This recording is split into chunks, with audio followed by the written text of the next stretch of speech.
Ask any horror lover their favorite final girl, and they'll be able to give you an answer without hesitation.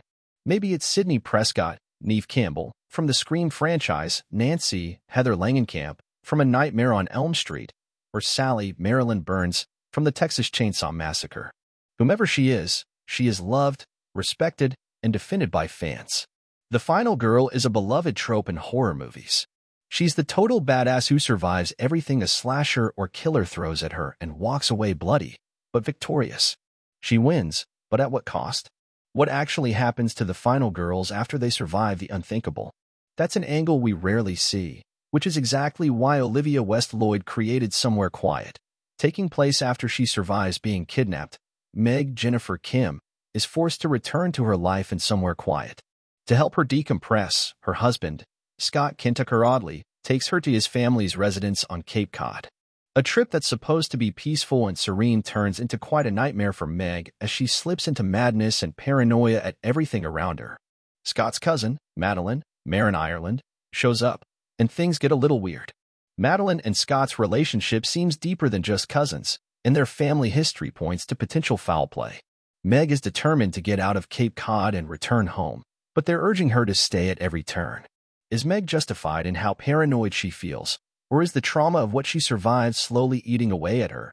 Somewhere Quiet is a slow burn that analyzes messy, big feelings a traumatized final girl would likely be experiencing. This already subverts the final girl trope by focusing on what happens to the final girl next. Lloyd uses her script to show an array of feelings that pretty loudly show the dichotomy of human experience. For instance, Meg finds a lot of very questionable religious items in the home that appear really insidious. During one scene, she finds a plate that says, "Prepare to meet thy God." Based on Meg's recent experiences with being kidnapped, it can feel like a deadly sign of what's to come for her, because she's already on edge. For Scott's family, it could just be homage to their deep-rooted devotion to their religion. Meg is on edge, and rightfully so every interaction is dissected.